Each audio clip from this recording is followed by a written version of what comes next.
Let me tell you, you ever walk into a place and instantly know, no matter what you do, you just don't belong? I mean, you could be working, head down, not bothering a soul, and still, every step you take feels like you're walking on someone else's red carpet. Yeah, that's what it was like for Emily Carter. She was just pushing her janitor card down this shiny, echoey executive hallway floors, so clean you could see your future, and when this HR guy, clipboard and all, stepped in front of her like she was trespassing in Buckingham Palace. "Janitors belong downstairs," he snapped, voice all tight and official. "There's nothing to clean up here."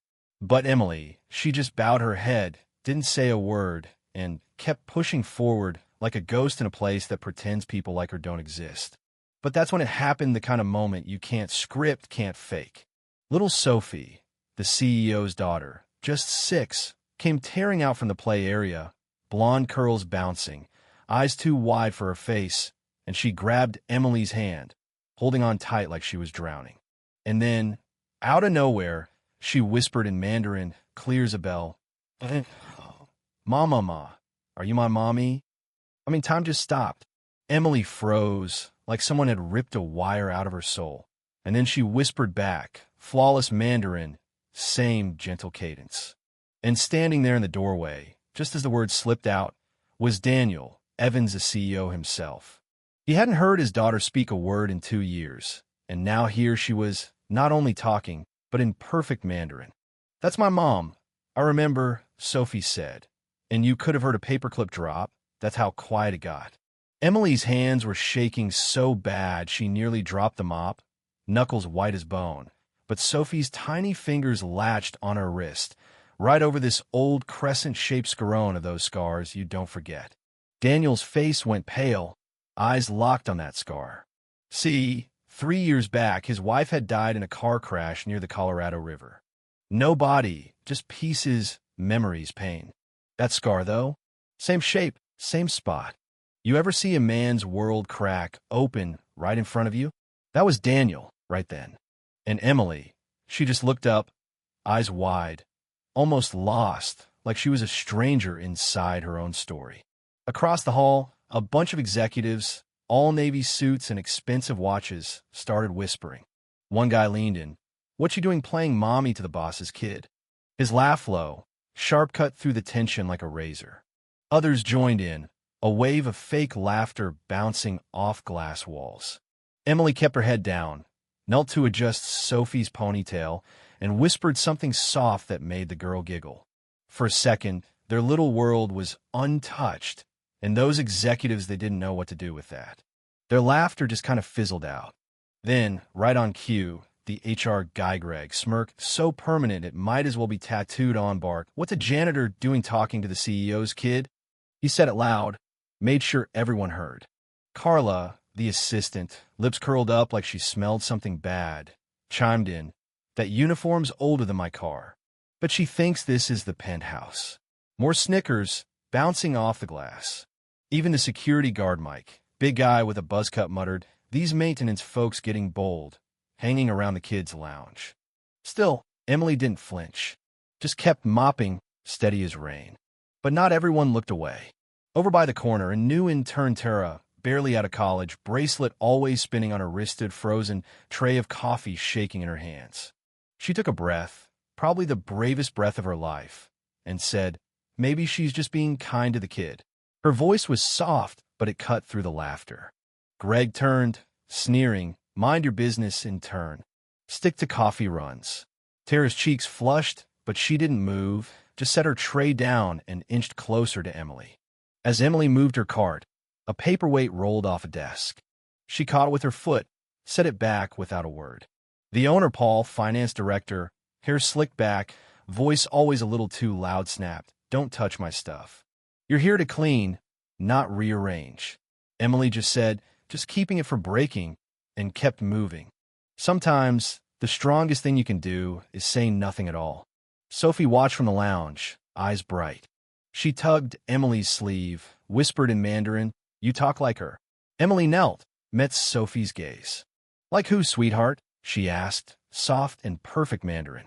The room went dead still. Greg's grin faded. Carla's pen hit the floor. Daniel stepped closer, voice cold. What did you just say to my daughter? Carla hissed. Call HR. This feels wrong. Sophie pulled at her dad's hand. Daddy, she speaks like before. Daniel looked at the scar again, shaking his head like he could shake away a ghost. Emily stood, hands smoothing her uniform. I didn't mean to upset anyone. I just understood her. Right then, Richard, a manager, tie loose, cheeks red, came out, pointed at Emily, slurred, "You're out of line. This isn't a daycare for janitors." He knocked over a plant, dirt everywhere. Emily just picked up her dustpan, swept up the mess. "Careful," she said, eyes cool. "You're making a mess." The silence, thick as honey. The security guard finally stepped in. "Ma'am, you need to come with me. This is the executive floor." He wasn't mean, just tired. Greg muttered, "She's probably trying to scam her way in. But she doesn't belong here." Carla added, "What janitor speaks Mandarin? That's not normal." More laughter, sharper now. Emily just looked at Carla, eyes steady. "Is it normal to judge someone you don't know?" That shut her up. A photo slipped out of Sophie's backpack. Emily picked at UPA woman with wavy brown hair, gray eyes, laughing with Sophie. "That's Mommy," Sophie said, proud. Daniel froze, staring at the photo, and Emily handed it back, her scar flashing in the light. Sophie pointed at her wrist. "Mommy got hurt here." The room held its breath. Daniel pulled Sophie back, voice tight, "That's enough." Emily just covered the scar, eyes to the floor. Then, out of nowhere, a woman, Vanessa, marketing exec, phone always in hand, came clicking down the hall, rolling her eyes. "This is embarrassing. Someone get her out before clients see." Emily, quiet as ever, replied, "I'm just doing my job." Vanessa snorted, "Sweetie, you're barely qualified to clean this floor." Emily, just for a moment, shot back. "And you're qualified to judge?" That's when Daniel finally broke. "What are you pulling? Who told you about my wife?" Carla, never missing a chance, whispered, "Want to sue her, Daniel? Bet her file's a mess." Another staffer murmured, "What if she's telling the truth?" Emily, barely holding it together, said, "I don't know what's happening. I heard your daughter, and I just understood." Louise, another janitor, older and quieter than most, stepped in. "Leave her alone. She's done nothing but her job." Greg rolled his eyes. "Now the cleaning crew's got a union." Louise just shrugged. "Some of us see more than you think." Daniel finally had enough. "Escort her to maintenance." Emily nodded, didn't fight, just walked to the elevator. Sophie reached out, but Daniel held her back. The doors closed, just a split second of eye contact between Emily and Daniel, and then she was gone. Downstairs, Emily sat alone, the hum of the maintenance room and the sting of everything that just happened heavy in the air. She pulled out a napkin. Sophie had slipped her one word, shaky handwriting, "Stay." Emily's hands trembled, her mind full of fragments, water, headlights, a name she never chose. Upstairs, Tara found a bracelet on the floor, a crescent moon charm, one she'd seen before in an old photo of Daniel's wife. Daniel was upstairs, calling in every favor, pulling up hospital records, reading words that didn't make sense. Unidentified woman, amnesia, found near Colorado River, fluent in Mandarin. The date, the place, the scar all matched. He called Emily back, voice soft. "If you're her, why didn't you come for Sophie? Why stay quiet?" Emily's eyes filled. "I don't know who I am, but when I see your daughter, it feels like home." Tara stepped in, holding the bracelet. It was hers, wasn't it? Daniel remembered buying it in San Francisco, years ago. Emily, eyes on the bracelet, whispered, "Where did you get that?" Carla, still listening, muttered, "She's playing you, Daniel." Emily laid Sophie's drawing on the desk, a stick figure with wavy hair, a scar, gray eyes. Daniel stared, his world spinning. Linda, the janitor's supervisor, pulled Emily aside. "You're stirring up trouble. They say you're faking it to get close to the boss." Emily just replied, "I'm just cleaning floors, Linda." Jamal, the delivery guy, gave her a nod. "My mom always said, truth finds a way. Keep going." Emily almost smiled. Daniel, restless, dug up an old video of his wife teaching Sophie a Mandarin rhyme. Emily called in, recited it perfectly. The crowd outside whispered, "Bet she practiced that Mandarin." Emily, overhearing, replied, "Some things don't need practice." The board called an emergency meeting, worried about PR. Helen, the director, said, "She's nobody. She can't just walk in and claim to be Sophie's mother." Emily overheard, didn't knock, just left her badge on the desk and packed her bag. Sophie caught her in the hallway. "Don't go. You're my mommy." Mike, the guard, let her pass. The doors closed, Sophie's cries echoing in the hallway. That night, Emily sat outside, Sophie's napkin in hand. A car pulled up, just like in her memory's laughter, Sophie in the back. Across the street, Tara texted Daniel a news article about an unidentified woman from years ago. Daniel called for a DNA test, hands shaking.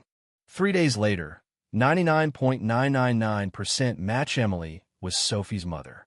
Daniel called a meeting, slammed the results on the table. Emily Carter is Sophie's mother. Legally, biologically, undeniably. The fallout was quick. Greg fired, Carla's reputation gone. Helen lost her seat. Vanessa dropped by sponsors. Brian quietly demoted. Emily moved back in, no fanfare, no title, just a mother, a wife, a woman rebuilding her life one step at a time. She stood in a kitchen she barely remembered, watching Sophie color, Daniel's eyes soft in the doorway. "You're here now," he said. Emily nodded, brushing Sophie's hair. The past was gone, but the love of her daughter's eyes, that old scar, a language that was home, those were real, and they were enough. So, let me ask you, how many times have you seen someone overlooked, judged, pushed aside, just because of what they wear or where they came from? You ever wonder how much truth, how much love is hidden right in plain sight? Leave a comment, share your thoughts. Tell me how would you have done? What's justice, really, when the truth has been buried so long you can barely recognize it? Hit follow, stick around, and let's walk through heartbreak, betrayal, and maybe, just maybe, healing together.